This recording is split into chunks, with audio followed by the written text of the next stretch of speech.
for me especially, take off, that immediate salesperson hat and advise them on, hey, look, this is where the market's at. Tell me how this fits your needs and tell me where you would like to be so that I can position you for success.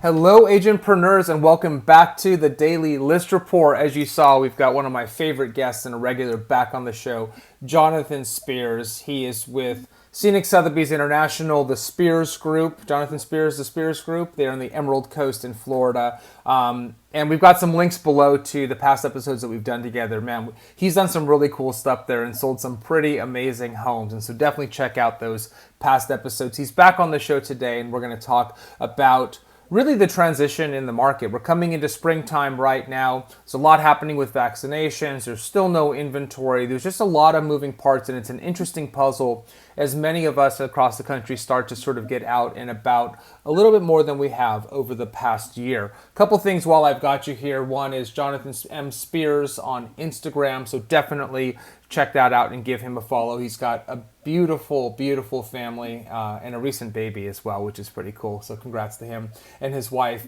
And also we've got a link to their website as well below. And of course, while you're here, please consider subscribing to this channel and click that little bell so you're notified of all future episodes. Okay, all the formalities out of the way. Let's bring Jonathan back on the show. Jonathan, welcome back to the Daily List Report.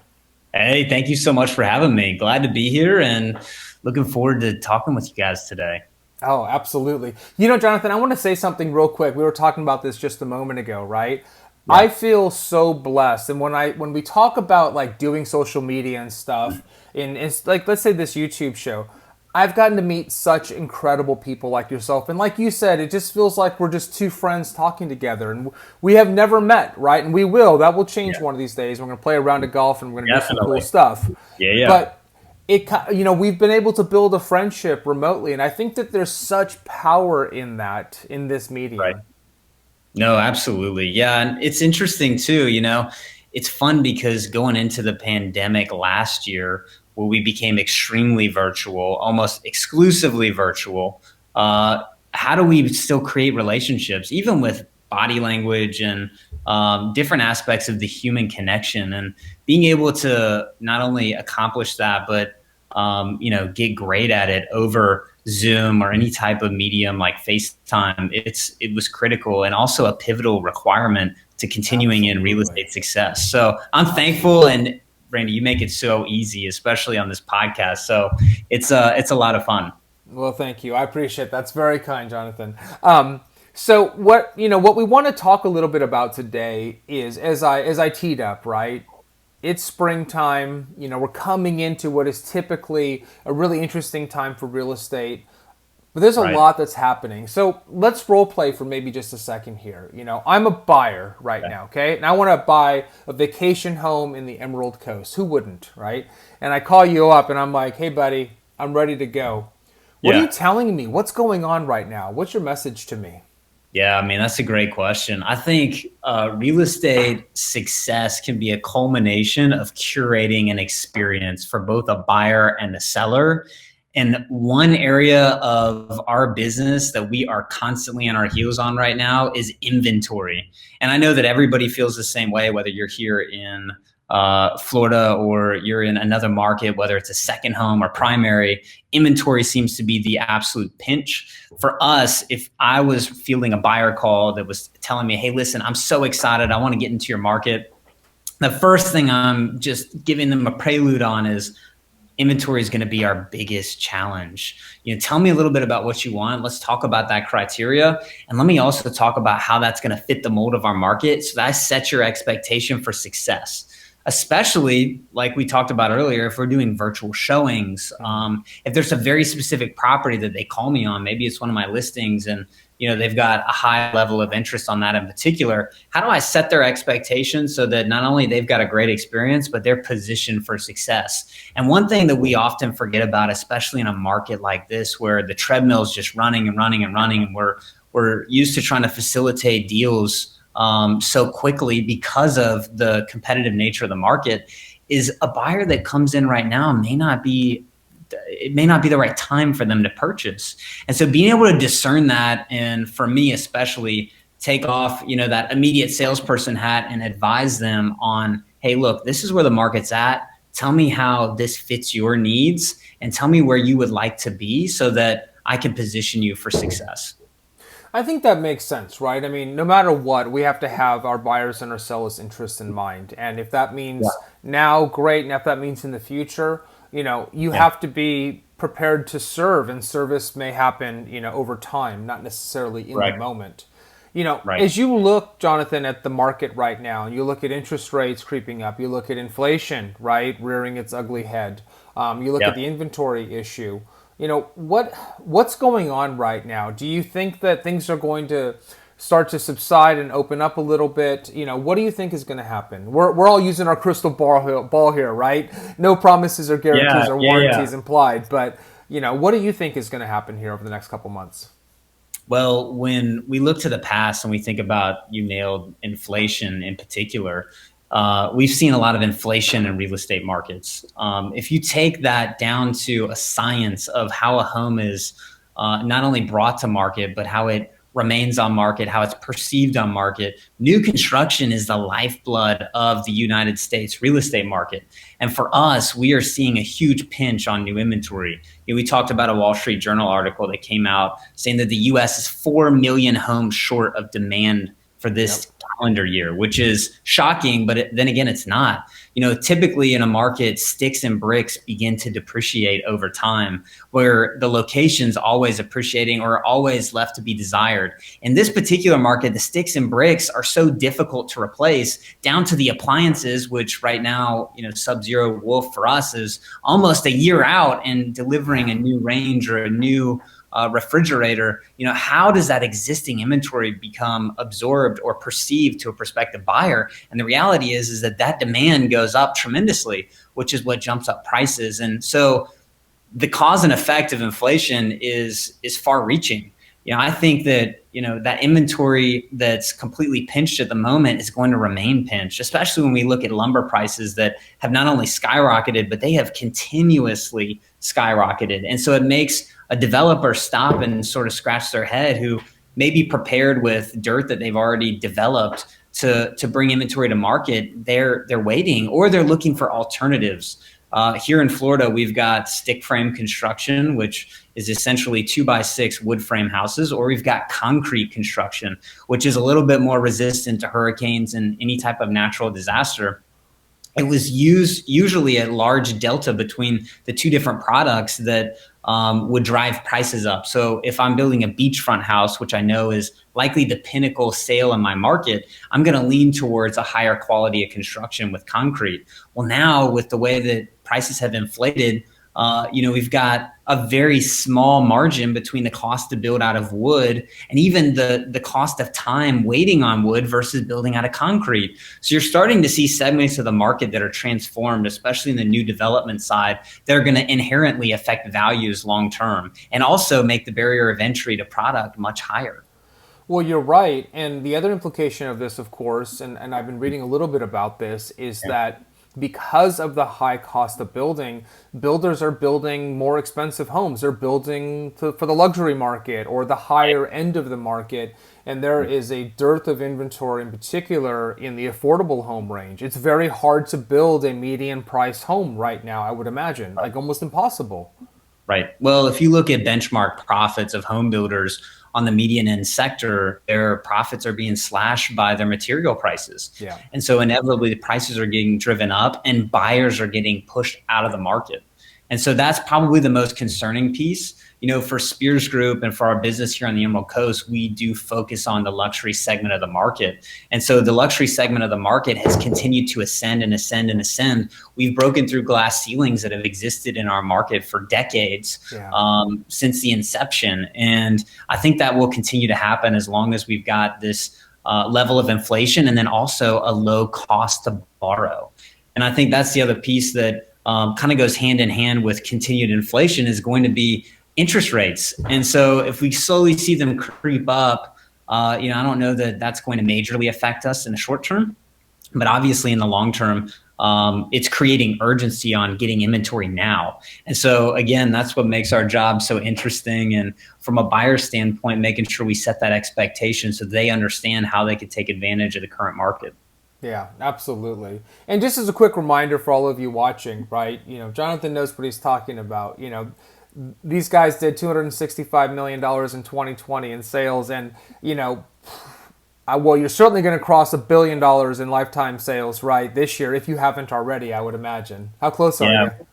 Oh, we're right there at it. I mean, we've already done over 200 million in just Q1 of this year, which is an incredible record. So, and it's really a focus on commitment to our clients as well as this pandemic-infused market. Absolutely, absolutely. So, Jonathan, you're in Florida. I'm in California, right? We were talking a little bit about this, and where I am, a lot of this is personal choice, right? But I'm seeing people get out more, open up more, take more trips. Maybe on a plane, maybe not on a plane, certainly not overseas right now. Mexico, I think, is open, but there's not a lot of other places to go at the moment. And I'm seeing people want to get back to sort of a normal life. Are you fielding more? Are people talking about selling again? Are people talking about buying again? What are you seeing? Like, what kind of calls are you getting? What kind of feedback are you seeing in your market? Well, I think from a trend standpoint, domestic travel is surging. I talked to a travel advisor the other day that manages my personal travel, and he was telling me that in Q1 of this year, he booked 5 years worth of hotel travel.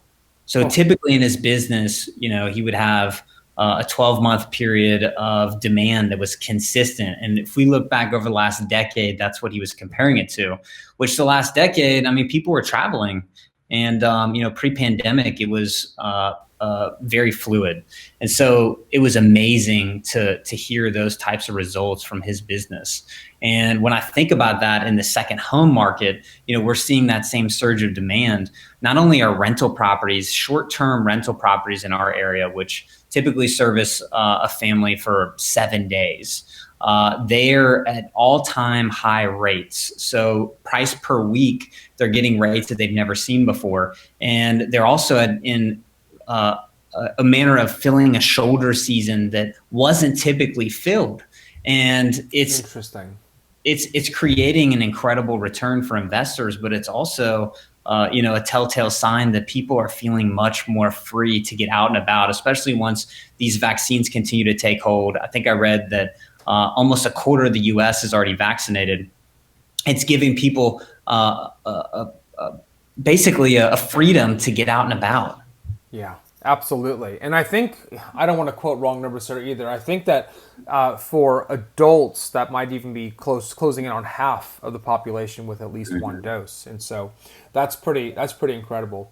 Randy, go ahead, please. No, please. I was just going to say another trend there, though, that I've also seen is that folks who had bought in second home markets just like ours, they're going, hey, listen, my kids are returning to travel ball. We didn't think that this would happen anytime soon. We think we're going to go ahead and put them back in school for this fall semester.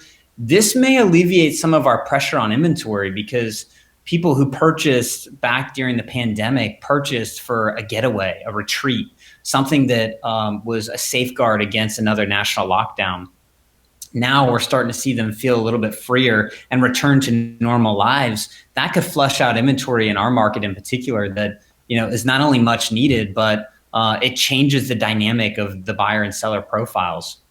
Absolutely. Yeah, no, that's a really good point. And you deal with things in your market which are interesting and like a little bit different certainly than some other markets.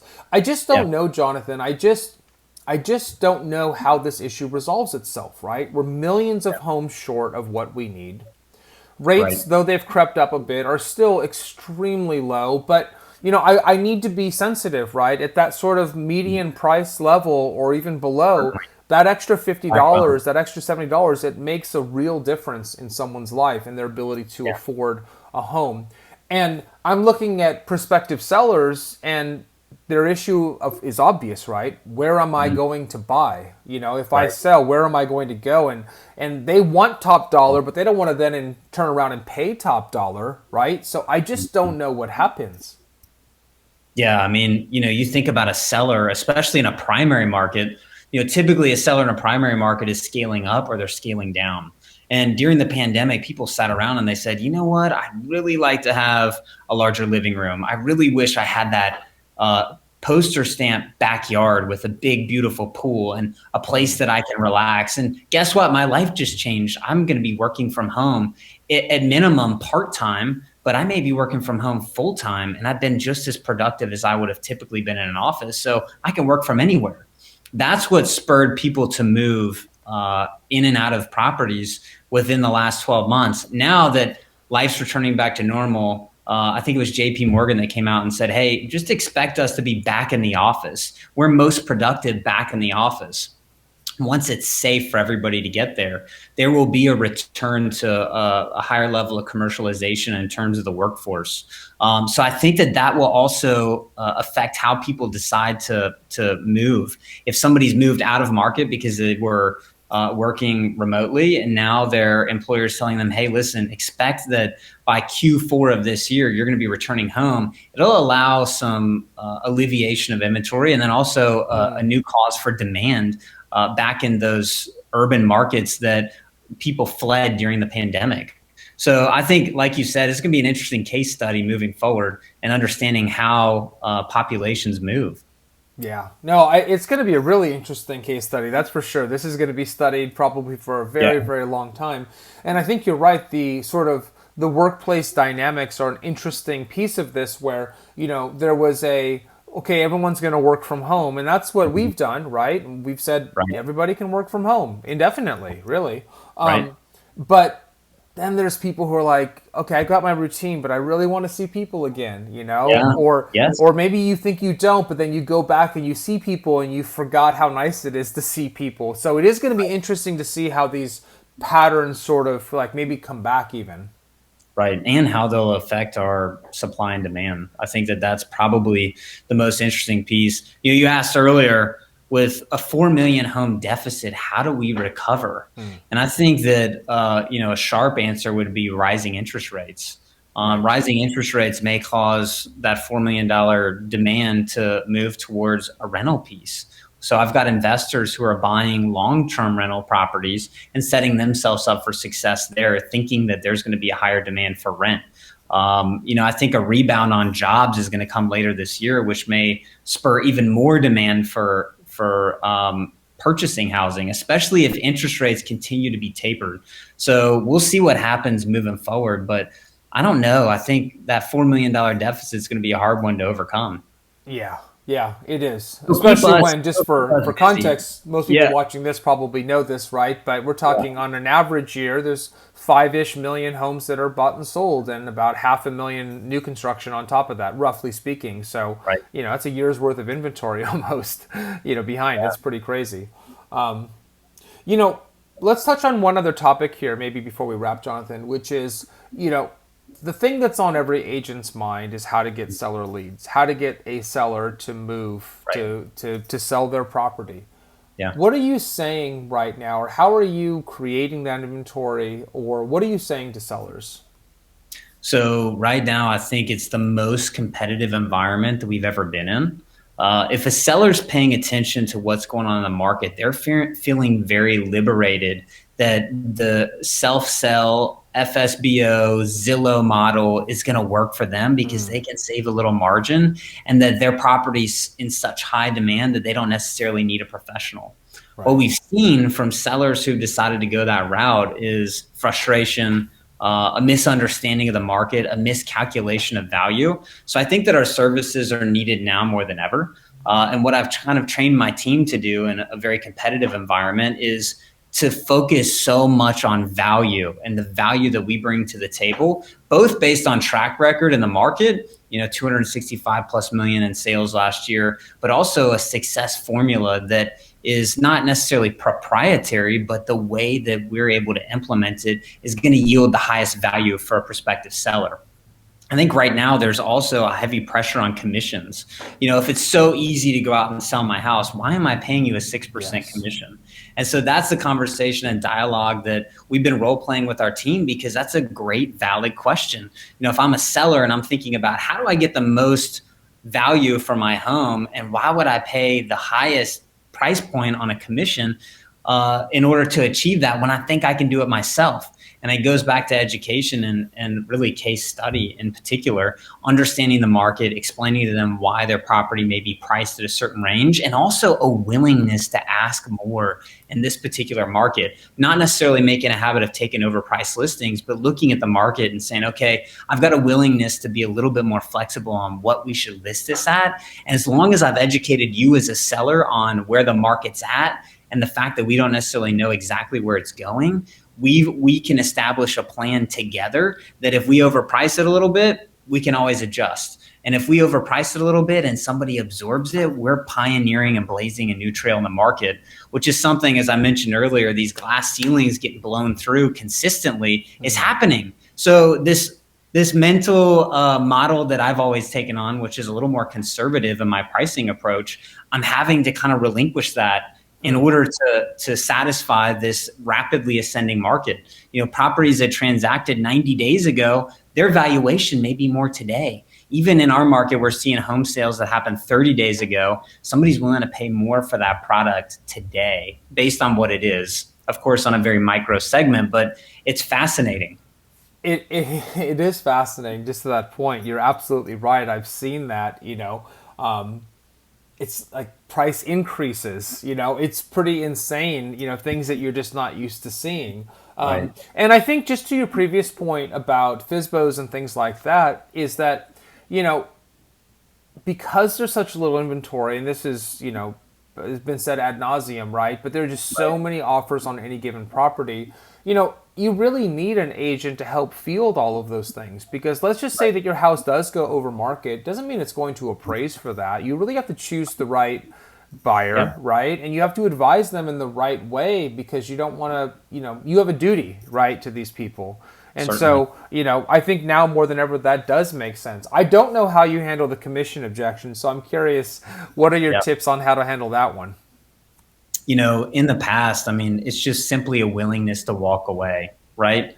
I know my value. I know my worth. My team knows their value. They know their worth. And if we either don't articulate that properly, that's probably the biggest fault line of where we would miss a listing based on commissions. But in this market in particular, just like you mentioned earlier, anybody can throw a property up and attract a buyer in this market. But that's only the beginning.